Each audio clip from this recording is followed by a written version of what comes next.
This is Vince Russo's The Brand. What's going on, everyone? And welcome to another episode of Wrestling with Tragedy. This is the Kingpin, King of the Streets, and along with my boy John Paws and Piers Austin. You know, I'm hearing an echo in the background, so that's why I'm pausing. See it? Pausing. Ooh, nice. Got that little limerick there, baby. Hey, today we're going to be talking about Jimmy Rave. You know, unfortunately, he passed on December 12th of 2021. You know, my condolences to his family. But we're going to talk about his career, about his abuse, but also, you know, celebrate his life a little bit. You know, not everything is bad, but again, we want to address the issue straightforward. Bam, right in your face. Boom, boom, explosion. You know, but before we get going, let's get these sponsors out the way, and then Piers could take the show like he always does, and I can drink my coffee. I ain't doing that. First up is healthvape.com. Health Vape offer a healthy vaping alternative. All of their products are no nicotine, no addictive or harmful chemicals, and they are vitamin infused. So go and check out some of their vape and pod products. Use promo code MWAPOD to get a 10% discount on your final purchase. Well, due to the fact that Christmas is on its way next week, you know, I just want to say definitely check out sleeves.com. One of the greatest websites I've ever been to. Has all the gear you need for your sports career. Definitely got sleeves, got headbands, got mouth guards, anything that you need to protect your grill. But also, definitely, they do have holiday specials on their dirty boxers. They're classics. They're fun. It's a you know, like a talking piece for your for you if you give it as a gift. But use promo code MWA Pod to get 10% off. Hey, tell them Wrestling with Tragedy sent you, and it's Kingpin approved.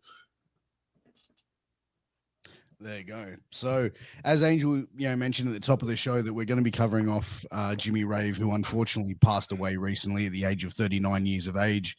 Leading up to Jimmy's death, he had a string of bad luck. Being a triple-time amputee, patient, losing his arm, then losing both of his legs. I think it was about a year later or a period of time later. This is a guy who struggled, who had a lot of talent, but unfortunately some demons just really sort of took over him and took over that, that opportunity for him to have a stellar career. Yeah, I mean, it's just I never knew the guy. I never really watched his career. I mean, I just knew him through Nana, since me and Nana are tight, and I know him for years. I know he was part of the embassy. I know they were really, really, really pushing him to try to be one of the top stars after CM Punk left ROH. So they were really kind of grooming him to be the next big thing.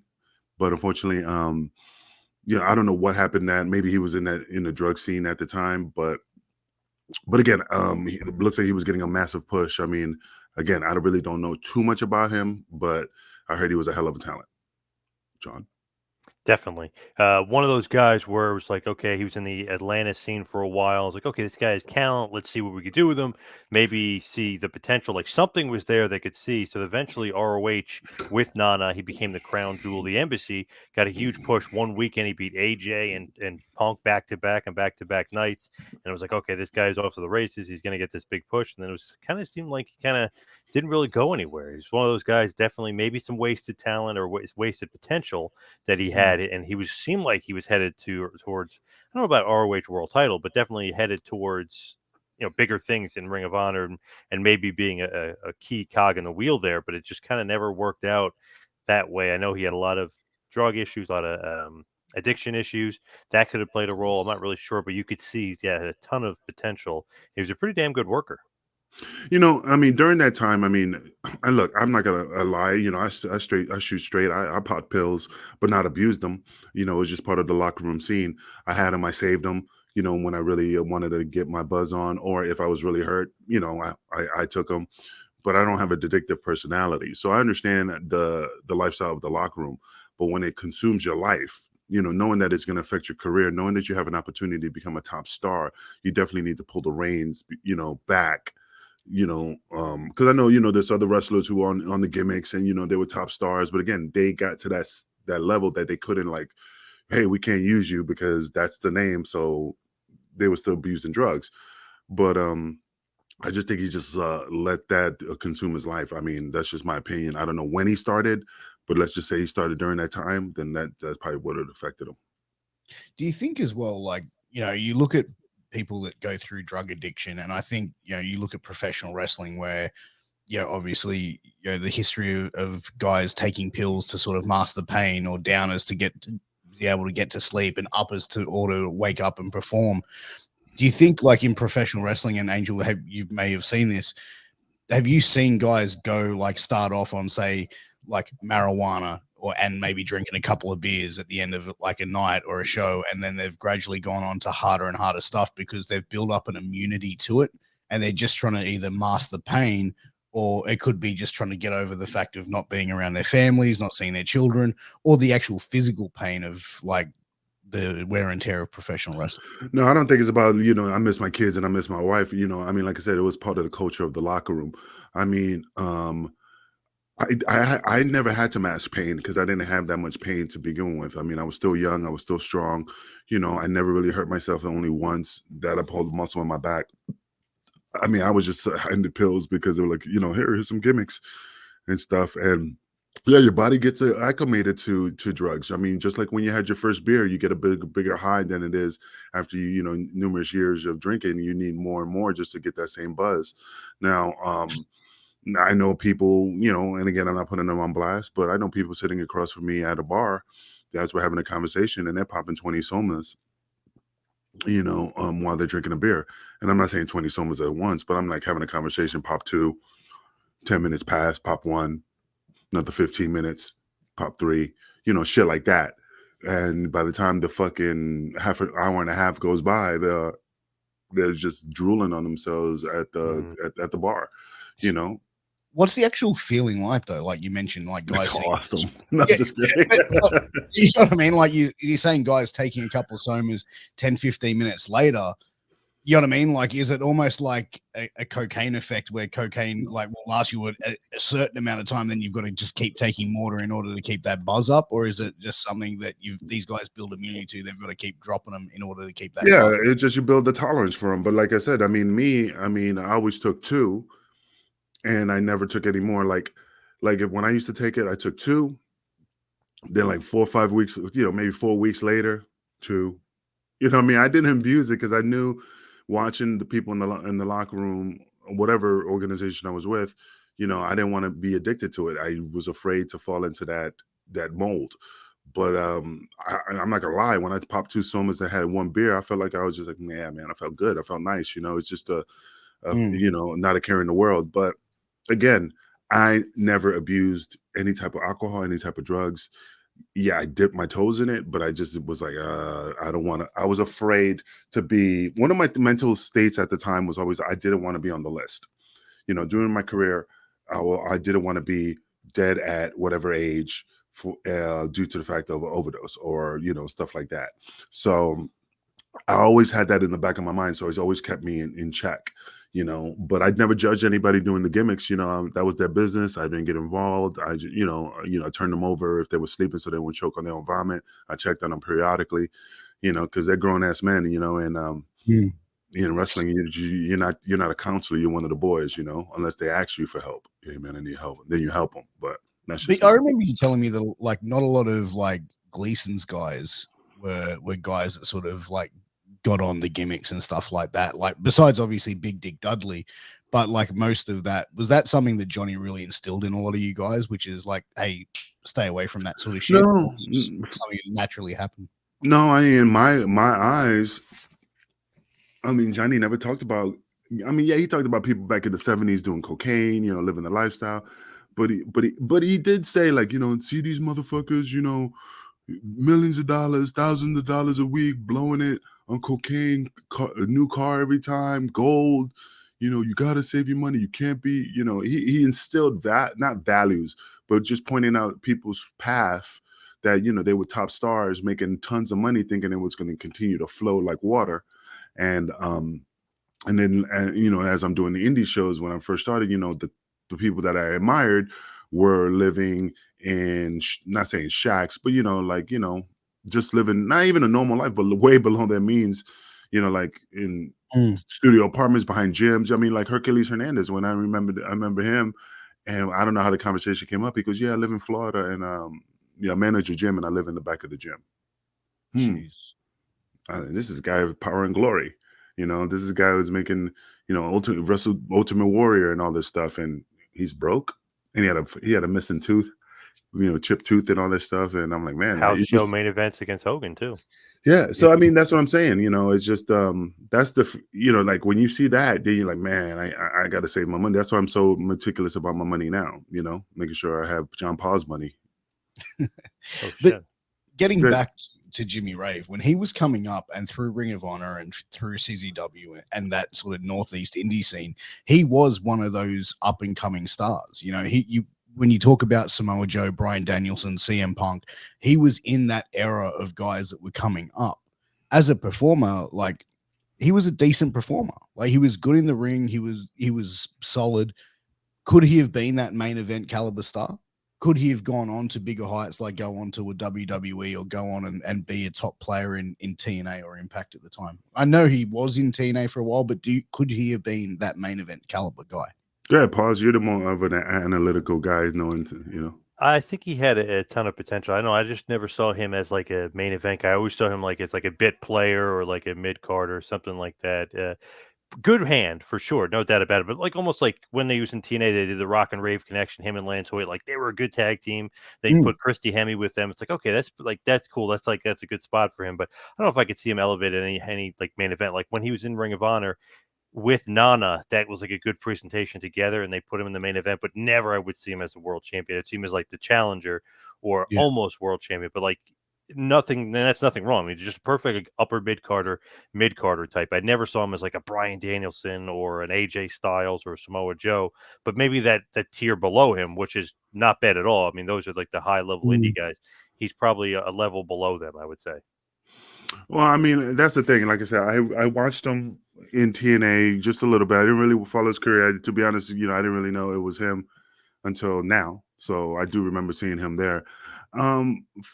He looked like an okay wrestler, but when I asked the boys that knew him better, I was like, man, was he an awesome wrestler? He was like, he was okay. He was not the greatest. You know, again, they weren't knocking him. So, but again, his talent wasn't like, wow, you know, like a John Morrison, like, man, dude, fire, man. The guy was just on point.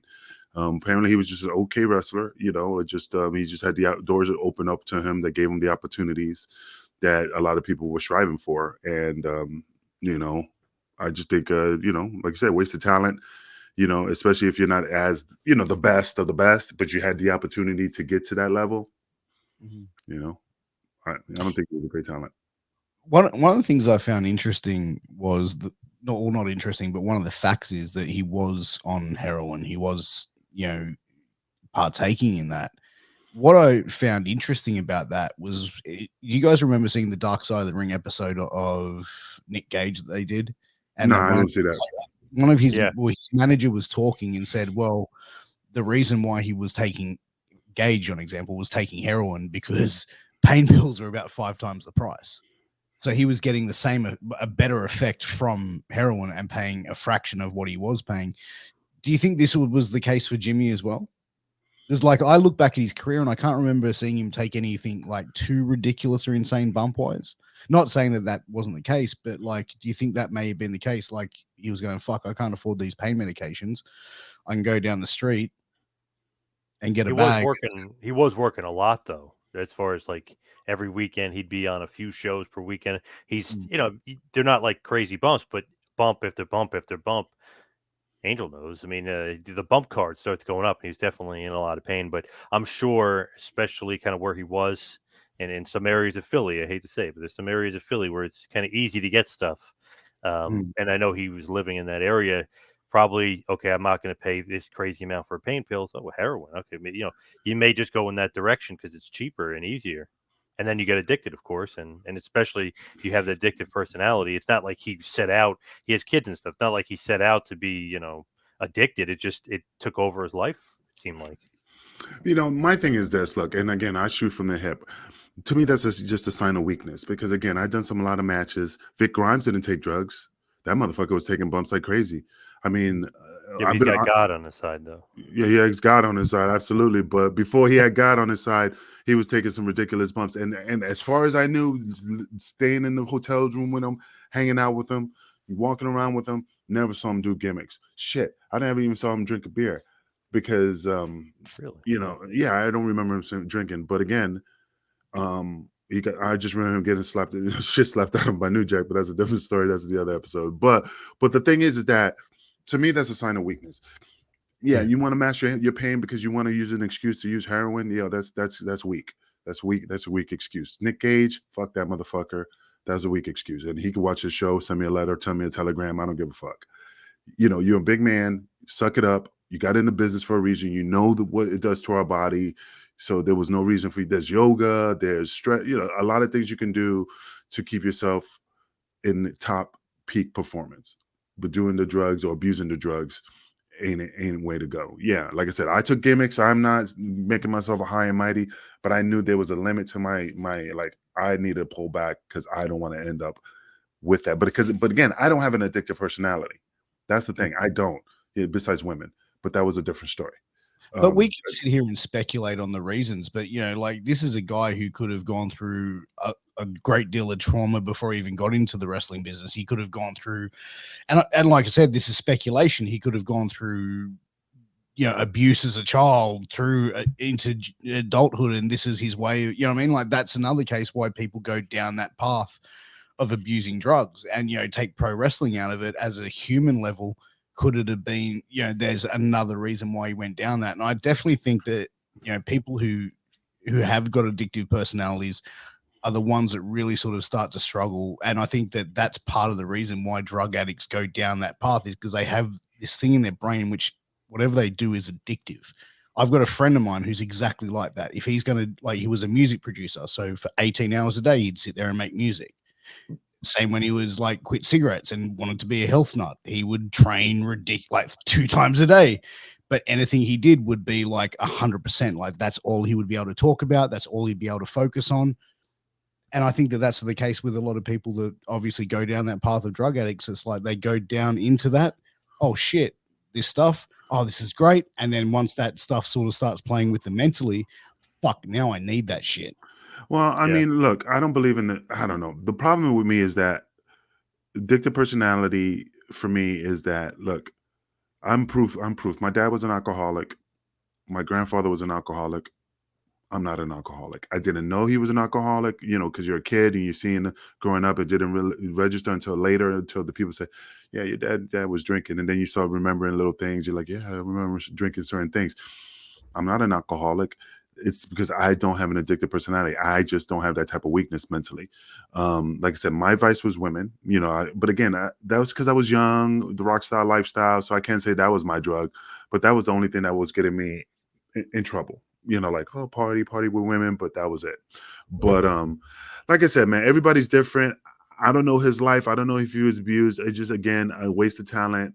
Especially if you lose an arm and you're like, fuck this, I'm done. Cold turkey, going to the Betty Ford clinic. I'm getting myself fixed, you know, and give me a prosthetic arm or something like that. But, Or you go down the other road and you just go, fuck my life. Well, he did. Look, he's a Triple Crown champion with amputee. I mean, I don't mean to knock him, but I mean, if I lost a finger, I'm gonna fucking straighten up and fly right. I mean, am I wrong, Paz? Am I looking at it from I don't know. wrong way? I think yeah, it's almost like an old school mentality, which I like. But I think a lot of people go the opposite. They get depressed. Like let's say he gets MRSA, he loses his arm. I mean, he's probably done at that point. He's probably so depressed. There's nothing like gonna keep him going. And then all of a sudden he loses legs. I mean, he's definitely 100% depressed. I think that's one of those things where it's just like he gave up. You know what I mean? And no fault to him at all, but I could see people going one direction. I can definitely could see him go the other, where you just get completely depressed. It's like, fuck this, you know? Yeah, and that's the It would thing. mentally break you, right? Like it Yeah, would mentally definitely. fucking destroy you. Yep. Look, man, I even, like I said, I don't know how it will ever be if I lost a leg, but I even told my girlfriend at the time, you know, if I ever lost my leg, I know me. I know I can't lay in bed. What was me? I'll get the best prosthetic possible. I'll get back on that treadmill and fucking keep pushing forward, because I knew I battled depression one time, and laying in bed crying, boo-hooing didn't resolve anything, and it's just not going to fix anything. Me getting out of bed, making that first step is the sign of courage, and in not letting anything. You know, I mean, do you think Pierce, you know, gets upset because of his height? No, man, he gets a fucking stool and fucking keeps pushing forward. You know, you know, That's what life's all about. Don't let the things around you affect you, man. You're the master of your destiny. Keep, I mean, motivate. I think that's easier said than done, Angel, and I don't mean any disrespect in Yeah, saying you that. do. Anyway, Well, go shut the fuck up. ahead. I think that depression is one thing that when people suffer from that, it goes down in a cycle, and it's almost like in their head they can have, and I've said this before, people with depression can have the best support system, the best family, the best partner, the best friends in the world that are there for them. But when they go through that state and they're having that depressive episode, in their mind is like, for example, nah, don't call Angel. He doesn't give a fuck. He doesn't want to hear your fucking problems. Nah, don't fucking bother John. He's got his own You know what I mean? Like, that's what someone with depression will do, because what depression does to someone is it's like they're going, hey, we want you to fucking stay here. So how do we get, yeah, don't fucking call your friends. No, you want to stay miserable. No. And depression builds and builds and builds. If you have a strong personality like Angel does, you're able to break that funk, but a lot of people can't. And a lot of people who do suffer from depression go around and that's their fault, brother. I mean, like I said, I hit rock bottom, dude. I lost my career in ECW. I lost my wife. Didn't have a place to stay. Moved to Kansas. Didn't have a place to stay.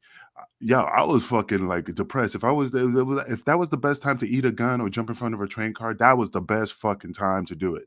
But I realized in my brain, I didn't have a kid at the time, so I didn't have nobody to go, well, I got all this life to live. Again, that's just me. I just snapped out of it. It was just one day I'm like, dude, you got to get yourself out of this funk, because, it's already been, like 6 months and I'm still in the same spot, not doing anything. So I just like snapped out of it. Again, everybody's different. Everybody absorbs pain different and handles depression differently. I'm just saying that you could do it. You could definitely get out of that funk. I was just talking to somebody the other day, and he ended up losing his leg. He was a bodybuilder, gigantic, big guy. He lost his leg. He had kidney issues, and they needed one of the arteries from his leg because the donor of the kidney was, I guess, a younger person that was smaller, and this guy's gigantic. So they needed an artery from his leg, and they basically fixed him so he had a kidney so he could live. So he lost his leg. He said he was depressed. He was going to kill himself, all this other stuff. But then he saw a kid with no legs walking around. Not walking, you know what I mean? Getting around, and he was just like, man, like, I'm thinking about killing myself. He's like, and this kid is like just ignoring it and just living life and going through it. He said he needed to kind of be, if he didn't see that kid, he didn't know what would happen, but he needed to kind of be a leader and show that if this kid has the balls, like, to just say, screw it, I'm just going to keep living life, I need to do that too. I don't know if everybody has that in him, because like he even said, he was in the crossroads and he almost went left to suicide, and then he went right instead. This kid like lifted his spirits, so now he tries to lift everybody else's spirits, even though he used to be this massive guy who's a bodybuilding champion, and now he only has one leg and he can't do it anymore. But maybe Jimmy Rave didn't have that inspiration to go right. Maybe he kind of kept going left. He just got deep and down the road. You never know somebody's mental makeup. I was listening to a doctor the other day. They were talking about depression. Maybe it's something physical. So maybe he had all that pain and that was adding to the depression. So you never know with somebody. You just never know what path they might take. Yeah. I'm sorry, Piers, but before I forget, the guy who I admired is the guy, I forgot his name, but he was in WWE with the one leg jumping off the top rope. Zach Allen? Yeah. I mean, look at him. I mean, that's a great example of a person who beat the odds and continued to pro wrestling. I mean, besides doing a double drop kick, I mean, one leg drop kick, it was awesome, and that's what I look at people where they have these disabilities or missing limbs and they're still lifting weights or bodybuilding, and they're missing the leg or an arm, but they still get that one arm to flex and do it's awesome. You got a stump, but they're still flexing and showing their goal, their muscles and stuff. But anyway, Piers, go ahead. You was gonna say? Yeah, like just before I get into that, I was going to say, anytime I feel like I don't want to go to the gym and feeling lazy, I watch a video like that of someone who's lost a limb, who's in the gym training, is like, fuck it, I'm going to get up and have that energy. If these people can go through this and still go and train, I can have a cup of coffee and get my ass out of here. I think with Jimmy Rave, one of the things that he was abusing heroin, and I read that the reason why he lost his arm was because of heroin. I've never, to be honest, I'm not very well educated in heroin addiction. But is that a common practice? Someone who abuses heroin they run the risk of having like limbs amputated? Like, what's the But story there?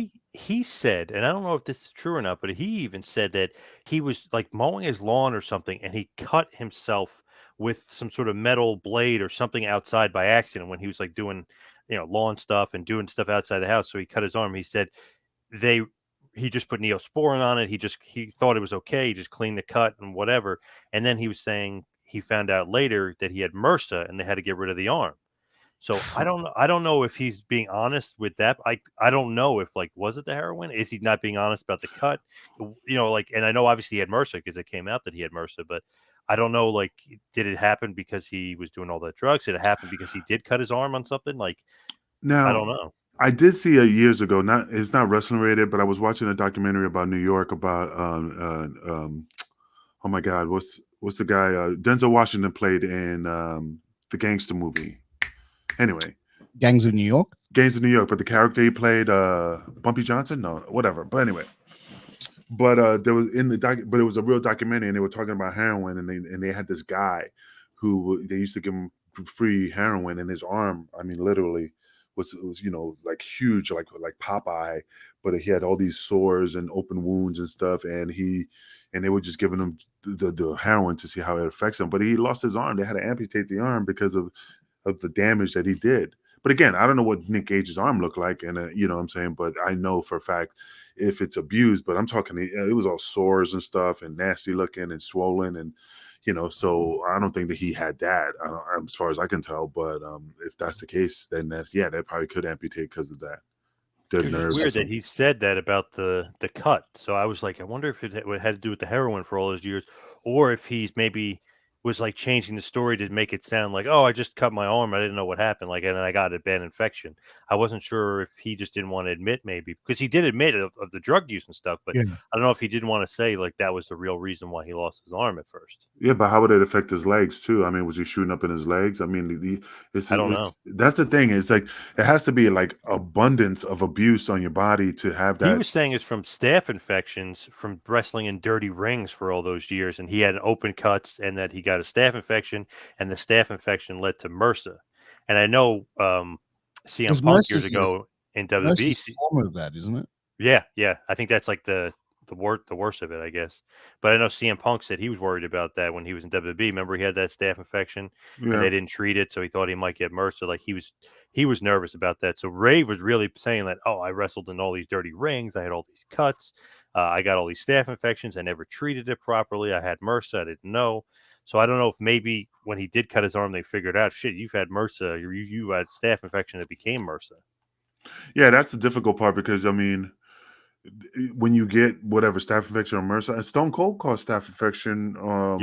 His arm, right? Yeah, in his arm. Yeah. And but again, if you get immediate care, I think I don't know the procedure. I know they just like a lot of fluids and a lot of antibiotics, bags and stuff. But again, I don't know the whole procedure. You could beat it. It's just when you blow it off, like I'm good. Right. And he apparently was blowing it off forever. He never paid any attention to it. Which I think just which goes to show is like, if you're a performer, and I think especially like on the indies where it's like not as governed like a WWE or an AEW, right, where I think that those regular checks are important. But in the American healthcare system, if you don't have insurance, you're pretty much fucked, right? And I'm sure most indie workers probably don't have insurance. But it's funny. You talk about like dirty rings and MRSA and staph infections, but then I started, the picture that popped up in my head is like, damn, then Sabu should have been fucking all fucked up with, because he was cutting himself open legitimately, and those are, I mean, he wrestled in dirty rings and stuff. Like I said, it's a roll of the dice, man. It's a crapshoot. It's a crapshoot, man. I mean, like I said, I wrestled in dirty rings and cut open, and thank praise God that I never got anything. But again, like I said, it was just a roll of the dice. Do you think that was just an excuse maybe? And because obviously like abusing heroin, that's also going to fuck up your immune system. So then if you're in a situation which a healthy person, someone who has a stronger immune system may not get sick, but someone who has a lowered immune system is going to be more at risk. And it could be an excuse of like, oh, just in case, like I don't want to hurt myself from getting bookings.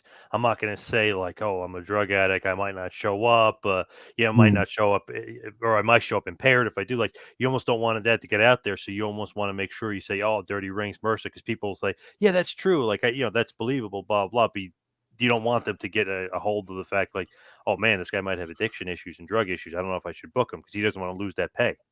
And the funny thing is, I don't even know. Like when I was in ECW, I remember when I used to work on the ring crew, we had to go to these outdoor car washes, with the hose and stuff and the gimmick, and roll out those mats, man. Roll out the mats on the fucking dirty concrete Really, floor. you clean them just like that, huh? Yeah, Wow. we spread them open and just spray them, scrub them with a broom, and then spray, and then put it on the top of the dirty truck, on the hood of the truck, and let it dry. And I'm like, okay. Now, if it's UFC or WWE, they probably just use it once and toss the motherfucker, Right. but yeah, that's how, because ECW had a budget, man, so they had to just reuse it and clean it. And then the funny thing, then we put it on. I remember like this was yesterday. We fucking put the mats on, and then tie the rope, and Bill Wiles with 2 cans of Lysol. Mats with Lysol. Seriously, man, spraying the mats with Lysol, and that was it. That's funny. If like you're a fan and you think like that's how it's done, you'd be like, okay, this is like amateur hour. What the hell? That's how they're cleaning. Like, you would never think that as a fan. Like, holy shit, that's how you guys are cleaning the rings. Holy crap! That's what But it even was. even as a fan back then, it's like, holy shit, the Baldies are cleaning the fucking ring Well, apron. that too. Yeah. No, that was before the Baldies, But again, that was just the weirdest thing. Like, to me, that's not clean. That's like taking your drawers, you just run it on the water like this real quick, and then Right. fucking hang them out to dry on a dirty thing, and then Febreze the motherfuckers. And then they go, okay, smells good. Okay, Yeah, a that's not little bit clean. of the smell is gone. Yeah, fuck it. Yeah, it's not clean. So I got a question, Angel. You said like a few of your buddies that you've spoken to had not said really much positive about Jimmy.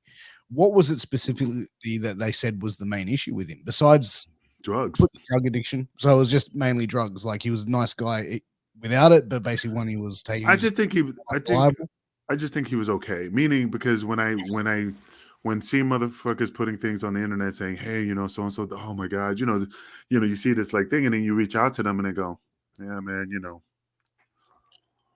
he was okay guy. It's just, that was his drug abuse, I mean, that's his fault. and I think there's people like that you sort of know that you go, I'm gonna get one of those phone calls at 2:00 in the morning that this guy is either dead or in jail. Look, put it this way. When New Jack died, right? And I love New Jack, but this is exact the conversation I had. Bro, holy shit, man. Did you hear about Jack? I can't believe he's dead. That's exactly what I said. He goes, did you expect anything else? I mean, I said, yeah, but I'm just shocked. But dude, he look what he used to do back in the days, man. I mean, I'm surprised. And I'm like, all right. And I was gonna hear like, yeah, man. I wanted to hear like, yeah, bro, it's crazy. Oh, wow, I'm shocked. But everybody expected it because of the lifestyle he lived, So again, same thing, hey, I'm sorry about your friend, but they knew him. He was an okay guy. Like Vic Grimes, he's an okay guy. That's all I can say about the guy. I mean, nothing knocking him, but that's what I'm saying. He's an okay guy. Was he a great wrestler? He was okay. He's all right. I wouldn't do the shit he'd done. You heard me say that many times. I wouldn't do the shit that he'd done. I'm not knocking him. I'm just telling my honest opinion. And that's just I'm saying, like, that's what they see as him. Like, oh, he was okay. He was an average wrestler. He was okay. He was not like nice guy. And he always had the reputation of asking for money. I know even me, he would message me sometimes and throughout the years, and it's like, oh, I'll come on your show. We'll promote my GoFundMe. We'll try to raise some money. And it never happened. He never came on. Unfortunately, I would have loved to interview him just to kind of pick his brain and talk about many different things, wrestling, him being a producer, and even different things like that for different companies. But it was always in the preface of like he wanted money for something. So that kind of got out. He almost got a bad reputation for always asking for money and stuff. And then when he lost his arm, he's like, see, guys, this is why I was asking for money. It wasn't for drugs and all this other stuff. But then you find out, like, well, drugs probably played a part in that too. So I feel like he definitely was a nice guy, but definitely got a reputation of wanting money from just even random people like me. Yeah, Well, I had I mean, if you're gonna ask for money, man, and you're gonna go to the El Dorado, the city of gold, then hitting John Paul's is the top of the top of the mountain, man. Yeah, If right. you're gonna go all out, you're gonna go to Paul's city, you know.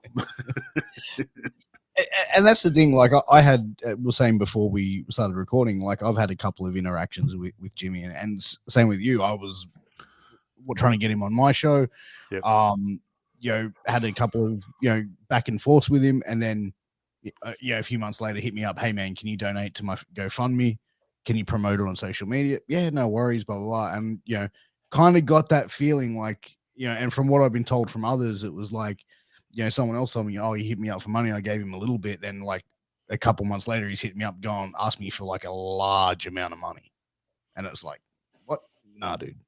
Yeah, it's crazy because I saw Russo, which is super nice because he used to work with him in Ring of Glory and TNA. He was saying how great he was, how nice he was, easy to work with, very yes sir, no sir kind of guy. He was saying that he had this awesome autograph magazine with Brett, Owen, Anvil, Bulldog, and Pillman all signed. He said he sold it for $2,000, gave it to the fan, who the fan gave him $2,000. Russo gave the $2,000 to Jimmy Rave before he passed. So I was like, wow. Yeah, I was like, wow. I mean, that's great of Russo and super nice, but it's one of those, and I know he was going through a lot with the triple amputations, but it's one of the things where it's like, wow, that was like super nice of Russo, $2,000. But then I always heard the stories like he was asking 2,000 from this person and that, like he was always asking for money from everybody. Interesting, And thank God he never acts. I noticed it's always like Piers, John Paul's, never acts Nana, never acts Homicide, never acts. Well, he doesn't know me. Guys who's closer to, yeah. No, black people don't have any money. Oh, so it's like, yes, no one acts me for shit, bro. I could just imagine the phone call with Homicide. Hello, yeah, puppy. Yeah. Well, I'll give you $2,000. No, you give me $2,000, motherfucker. Yeah. I mean, it's just weird. It's just like I said, man. It's just I'm sad for him and his family that he's no longer here, but it's just ironic that it's just behind the scenes. People was just like, no, he was. That's the shocking part, That's why I don't believe anything I see. I'm not saying I believe everything on the internet, but when I see people post things on Facebook, I'm like, okay, is there a story behind it? Are they just saying it just to say it on the internet just to say I'm sorry? You know what I mean? Yeah. I mean, I think that one of the saddest and probably the most saddest thing here about it is that two children have lost their father. You know what I mean? Yeah. Like a guy who's 39 years of age, born in the same year as myself. Really puts it in perspective. I look at my kids and it's like, man, that's my inspiration to get up in the morning. That's my inspiration to work as hard as I do. I can't imagine being that low and looking at my kids and just go, yeah, no, I'm done. Yeah, but it's funny. I was talking to the company Angry Lemonade, the guys who do the pins for the ones who did my ECW socks and stuff like that. And we were just talking, and he was like, "Yeah, I want to do a Jimmy Rave pin, because just to send the proceeds to his family, just to help him out." Right. So, I mean, he's known, and people want to do stuff, and Angry Lemonade is one that's like really like stepping to the plate to like. I know there's a GoFundMe at the time, but to try to bring money up for the family who are suffering from this tragedy. This part you talk, Piers. Is his GoFundMe, the fundraiser, has raised. Say that again. His GoFundMe fundraiser. Sorry, he makes fundraiser like I say fundraiser. He goes fundraiser. It sounds more classy. Yeah, so they created a GoFundMe 4 days ago. It's currently at $9,000. Wow. Nice. So his wife, his daughter, is actually raising money to honor him. So I think for this episode, we'll make sure to put in the link to this fundraiser. I think that's going to be the most important thing. Just curiosity, the money that you get on GoFundMe, and I know I'm going off topic here, is that a taxable thing? Do you get taxed for that money, even though it's a donation? If you get like $100,000, $250,000 in donations, is taxable? I don't know. I'm just curious. I mean, it's. I know it's a donation, but I just didn't. When you get an astronomical amount, I just did not know if they get the full. Let's say he got like $20,000, $30,000. Do they get the full 30,000, or do you have to submit that as revenue? I was just curious. I don't know too much about GoFundMe, so that's why I was just asking. I think it would depend on the country, wouldn't it? Like, surely the GoFundMe would take a cut. I have don't no know. idea. I That's don't why even know how that works. that's why I'm asking. We need Yeah. Angel to investigate that. Oh, hold on. Let me go. I was gonna say I was gonna try to figure out like what do I need a GoFundMe for? I need new shoes. I need new wrestling boots. I don't know. It's stuff. But yeah, but I mean that's great that they're doing that GoFundMe. I hope that they bring a lot of money for his family to support the kids to get them back on their feet. I'm not saying they're like destitute or anything, but definitely will help out with the cost of funeral expenses and bills or medical bills or whatever um that is out there that they need to like get resolved. He Yeah. could. I mean, the family could definitely use that. I'm sure for losing the main provider of the house. I mean, you definitely could use it. But the only thing that I always thought was like curious. It's like before we knew, obviously, with the amputations, like why did he have a GoFundMe? Why did he always need money? You know what I mean? Like before the amputations, it seemed like that was very prevalent. Like, what did he ever say? Because I don't even remember him mentioning it. Like why he had it to begin with. I mean, I only saw the GoFundMe after the first amputation. And Okay. that's when he after Because he hit- had one before that, which was odd. Oh, he did. Yeah. I didn't know that. indie wrestlers don't make a lot of money if he doesn't have a shoot I job guess, yeah. and he's doing Yeah. like maybe 2 or 3 shots on a weekend and getting let's say $100 a shot. That's $300 a week. That's not a lot to support a help you, family yeah. of 4. But it's just Yeah, but it's just crazy that that got around though, like well before the amputations. But then he almost said after he got the amputation, like, "Hey, that's why I needed all the money the whole time." But I think everybody else was kind of smart to knowing that there was something else at play. You know what I mean? There was probably something to do with the drugs and the addiction and stuff like that. Yeah. Yeah, I mean that's the thing. I mean, it's like I mean that's the first time I heard that, that's kind of weird that he had a GoFundMe with before he lost his arm and stuff like that. But I'm surprised. I mean, I know he had an addiction and stuff, but I'm just saying I'm surprised that he was not working behind the scenes somewhere that, people would have gave him an opportunity to like, be a producer or something, in ROH or in whatever organization that needed talent. Before COVID, he was working as I think a writer and producer for CZW, but that's indies, like how much could you really you couldn't be making a full-time job on working for an indie. I don't know. Yeah, I mean, you're not going to be making, good money on the indies. I mean, you probably make like, I'm being generous here, maybe $200, maybe $150 just to just run the locker room. I mean, that's an easy payday. That's decent pocket money. I mean, if you have a job, but then that's just side money. Now, if you're trying to use that as to live off of, then that's a different story. Oh, absolutely.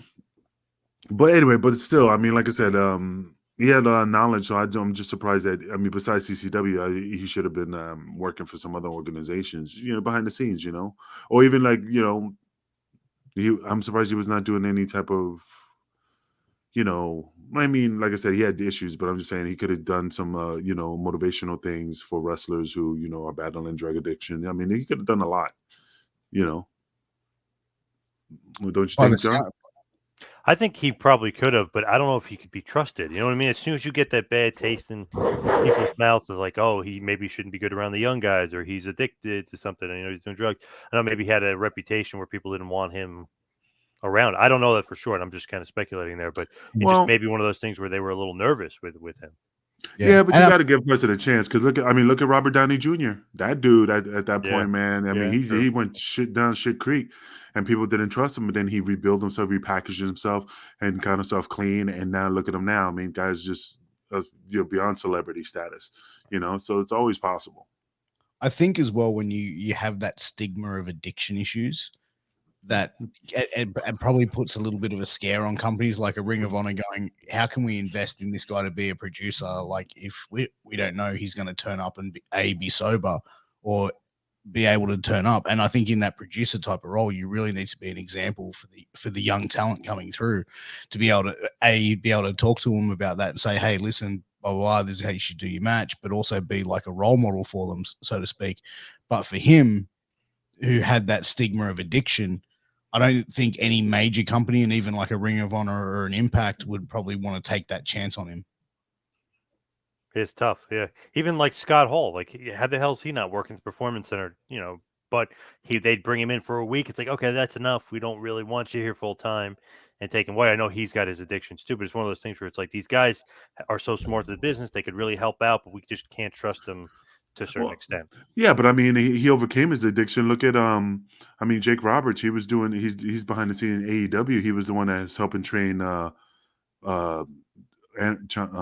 Arn Anderson's kid and Taz's son Hook, and giving him advice and giving him critiquing his, what he could do better. So, like I said, you could overcome any type of addiction. Do I trust Jake Roberts? Hell no. But do I believe he changed? Yeah. I mean, everybody could change, just like Rocky said, if you could change, I could change, everyone could change. What about that old Jake Roberts theme song? Remember when he turned heel in the early 90s in WWF? His song used to say, trust me, trust me. Oh yeah. Oh yeah, I remember that. So that is true, man. But like I said, man, I mean, I'm just saying everybody has a downside. Everybody has a bad side. It's just overcoming it. And I just think anybody could, if you give a guy an opportunity and have faith in them, maybe they can overcome their addiction and surpass their troubles. Now, if you screw them over, then you just burnt that bridge, I almost feel like when he left ROH in 07 and he went to TNA, it was just like, man, ROH was kind of seemed like they wanted to do something with you. You go to TNA and you just become, maybe like a mid card or just kind of a part of the show. ROH maybe was going to give you a push. Maybe TNA gave you more money, so you had to go. But I don't know. You always kind of wonder, like, oh, I wonder if he stayed. I wonder if anything would have turned out differently. It's just, but that's stupid, but I always think about that. Ring of Honor back then was a glorified indie. Like right. It wasn't. Yeah. It wasn't it was a big indie. It was a major indie, but you know what I mean? Like it didn't get to the heights of where it was now until probably the later, probably part of the last decade. You know what I mean? So I think that, it came down to financial, man. Yeah, probably money. Yep. I can make a full-time living being a wrestler, or I can be a starving artist here in Ring of Honor. You could be a cop in Kansas, or you could be a wrestler on the Indies. That's correct. But it's funny, like I say, he had a lot of connections. I mean, like I said, AJ Styles, Samoa Joe, Homicide. I mean, he had everybody, at his disposal. Like I said, he could have made a massive comeback, so he had the tools to make himself, but even before his amputation, he wasn't in the best shape. Like he didn't look like, and I'm not saying that everyone needs to be a body guy and have a six pack with abs, but like he didn't look like he was like working. Like he just didn't look like he looked like Kevin Owens. He looked like a Kevin Owens. That's visually and physically, he looked like Kevin Owens. Right. There was an indie show I went to, I think it was 3 years ago, and he was working on it because he was living in Philly, and the show was in Philly. And I was talking to the promoter, and I'm like, yeah, he's in rough shape or something, and he didn't look great. You know what I mean? It just seemed like he was a little off, and not to make fun of him or say anything negative, but that's just the fact. He was a little off, and who knows, for whatever reason, I'm sure the promoter realized it, but he was even saying, it's like, this isn't the Jimmy Rave, that we used to see because we used to see him at ROH all the time. It's like, it's not really in that great of shape anymore. And put it this way, just like I said before, I mean, there's other athletes, I'm not putting them on blast, but there's videos out there of many superstars coming in the ring, highly intoxicated, highly drug, high as a motherfucker, can't wrestle for shit. And so it's not like he's just somebody out the gate like, oh wow, because I've seen it many times. And pause, you've seen videos of individuals stepping in the rings on gimmicks. Yep. So this ain't nothing new, It's definitely nothing new. I've just got a couple of photos that I'm just uploading now to show like where he was at when he was in his career. Like something like this one, good looking young guy, man. Like, like exactly what, I think promotions would probably want at that time. Athletic as hell too. He could do some cool shit in the ring. Like he was athletic as hell. And then when I saw him a couple years ago, he was like ground game persona. He's a much different wrestler. Yeah, and the thing Oh, is that I mean, I hate putting it over, because then somebody's gonna watch it and think I'm putting them over. But with the embassy gimmick, it was awesome. I mean, he was the crown jewel Yeah, I of love that the gimmick. embassy. Yeah. That was the Yep. gimmick, and he he, Yep. he was using the Triple H's pedigree as his finish. And Yep. I mean, that he could have definitely took it to the next level. Like I said, I yeah. mean, it's what you do, man. I mean, it's what you do with your life, man. He had the opportunity. I mean, you can see through the years as he's changing, you know, and stuff. But I mean, it's just crazy. It's just Ain't that fucking hero in the background? Yeah. Yep. Okay, making sure. I was like, huh? What happened to him? He's, He had some sort of physical issues, Hero, that was like kind of causing a weight gain. I don't know. I think Raven kind of had the same thing at one point. I don't know if it was what do you call that? Damn it, I can't remember. There's some sort of McDonald's. no, well that could be it too, but it was some sort of internal physical thing that was kept causing him not to be able to lose weight. I don't know if that's an excuse or what, but it was supposed to be some sort of issue he had. But he's pretty big now, Hero. He's big. He was big in NXT. Yeah. Yep. You look at him back in the early 2000s, and dude was like, Skinny. He couldn't put on weight. Yeah. and now he's overweight. Yeah, big time. No, but I he don't was, know. but even Chris Hero, he was kind of like, he's always been weirdly shaped. Like you look at him back in the day, and he was like top slender, and then like waist down was just like, you know what I mean? Right. Like, Right. Yep. Well, we could do that on another show of the tragedy of Chris Hero of his weight gain, but but I mean, fucking He's hell. great. Great Yeah. wrestler. no, I mean, Great. like I said, he was always when I never I mean, like I said, I seen him. I saw a couple matches here and there. Yeah, he was always skinny. He reminded me of a Barry Windham, body wise. And then all of a sudden, when I saw him in WWE, I'm like, man, they're telling. I just thought they were just pushing him to gain weight as a gimmick or something, but he No, that just was kept. one of the reasons why they let him go the first time around, is because he kept like his weight kept ballooning out. Then they brought him back. But it's funny though with the other, and again, I don't know why we're talking about this, but the funny thing is WWE have all the tools to their disposal. They could have got him a nutritionist, they could have got him a doctor, they could have got him like get him right. Because if he had this issue, this gland issue, they would have been like, "Yo, let's send you to the best nutritionist, and the best doctors to find out what's going on with you." And then boom, okay, now they get him on this program, and then he's back in the game. But now they fucking booted him. They didn't give him an opportunity. In my opinion. That's how it goes down sometimes. Anyway, so but back to Rave, Jesus Christ, he is Jesus. What's wrong? Nothing. We're talking about Hero, and hey, I put him on black. Yeah, I was like, God damn, I didn't expect that. But anyway, sorry, Chris Hero, I'm not putting on blast. Sorry, it just threw me off. Well, it is time for us to ride off into the sunset, boys. It's been a great show covering off Jimmy Rave. Final thoughts going around. I'll start off. I think, as I said earlier, the saddest thing about this whole thing is that two kids lost their dad.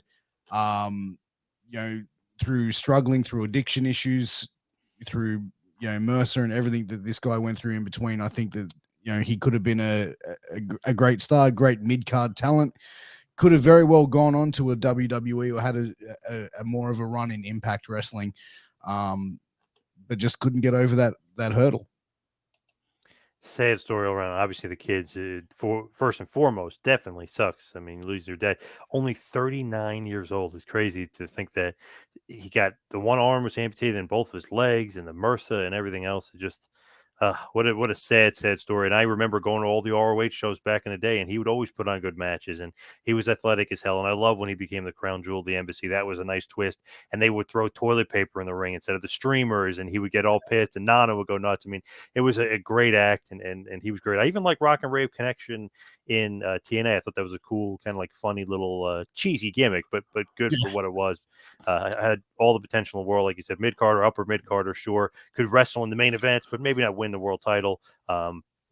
World of potential. Just sucks to kind of hear, the downfall and the drug addiction and the MRSA and everything. It just feel really bad for his family. It just sucked that he had to go through that towards the end of his life there and only be 39.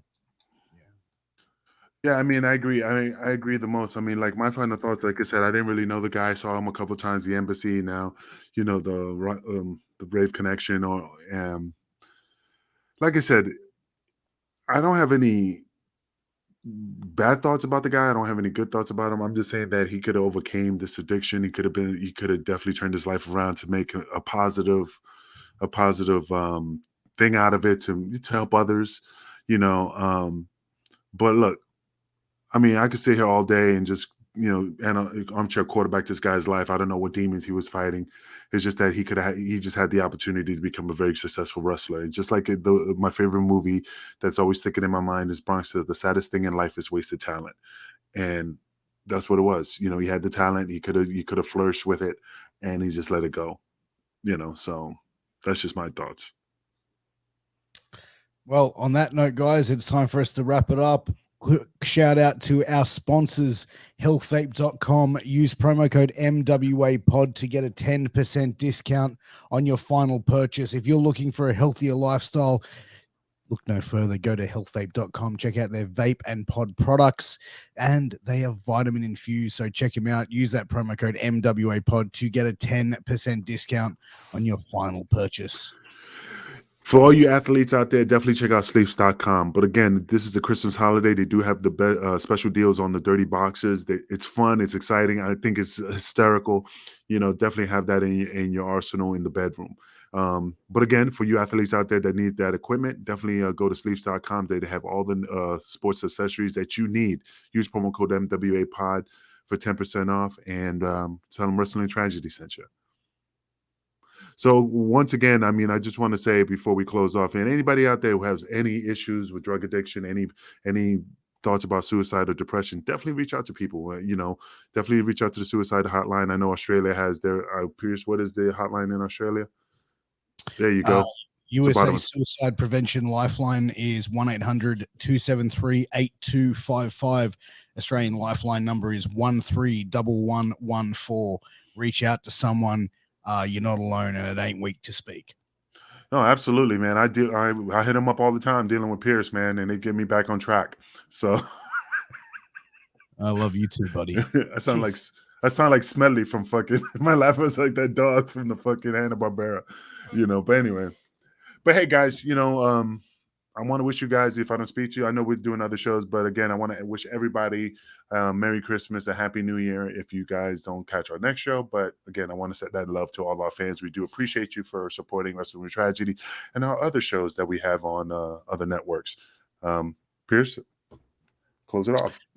Thank you very much, guys. Make sure you go check out GoFundMe.com/F/Jimmy-Rave-Memorial. If you can make a donation to Jimmy's family, I'm sure it'd be greatly appreciated. So make sure to go check out that GoFundMe account. And if you can donate, please donate. It's going to a great cause. On that note, guys, we'll see you again very, very soon. From John Paz, Colonel Kingpin, and Colonel Austin, we'll see you all again very, very soon. Till then, take care of each other and yourselves. Peace.